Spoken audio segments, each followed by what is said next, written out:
পাথর প্রতিমার ঢোলারহাটের বাজি গুদামে বিস্ফোরণের ঘটনায় রিপোর্ট তলব করল নবান্ন।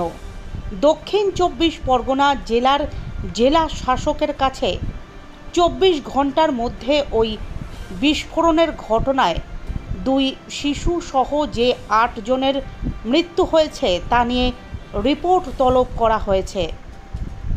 এদিকে এই বিস্ফোরণের পর মঙ্গলবার রাজ্য পুলিশের ডিজি রাজীব কুমার বিভিন্ন জেলার পুলিশ সুপারদের নিয়ে ভার্চুয়াল বৈঠক করেন। সেই বৈঠকে বেআইনি বাজি কারখানা ও আতশবাজি মজুদ ইত্যাদি নিয়ে কড়া ব্যবস্থা নেওয়ার নির্দেশ দেন ডিজি।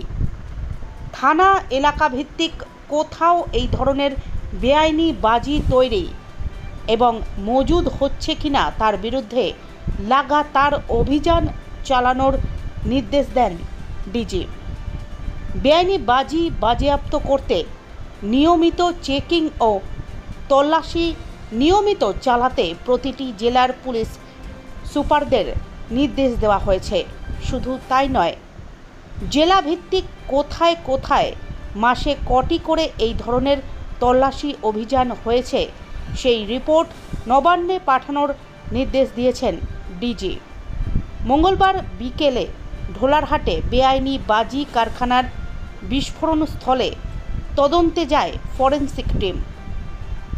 এদিকে ভবানী ভবনে রাজ্য পুলিশের আইজি দক্ষিণবঙ্গ সুপ্রতিম সরকার সাংবাদিকদের মুখোমুখি হয়ে জানিয়েছেন, পাথর প্রতিমার বিস্ফোরণে ওই বাড়িতে কেন এত বাজি মজুদ ছিল তা তদন্ত করবে পুলিশ। সেখানে বৈধ লাইসেন্স ছিল কিনা এবং স্থানীয় পঞ্চায়েত থেকে কোনো অনুমতি দিয়ে থাকলে তাও খতিয়ে দেখবে পুলিশ। এদিকে ঘটনার পর ওই বাড়ির মালিক চন্দ্রকান্ত বণিক এবং তার ভাই তুষার বণিকের বিরুদ্ধে স্থানীয় থানায় 2টি এফআইআর দায়ের করা হয়েছে প্রশাসনের পক্ষ থেকে। পুলিশ তদন্তে নেমে জানতে পেরেছে, গত 3 বছর ধরে এই বেআইনি কারবার চালাচ্ছিল চন্দ্রকান্ত বণিক।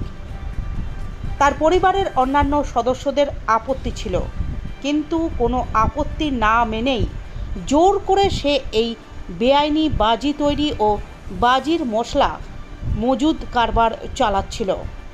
অন্যদিকে দক্ষিণ 24 পরগনার ঢোলারহাটে বিস্ফোরণের ঘটনায় কেন্দ্রীয় স্বরাষ্ট্রমন্ত্রী অমিত শাহর দৃষ্টি আকর্ষণ করলেন বিজেপির রাজ্য সভাপতি সুকান্ত মজুমদার।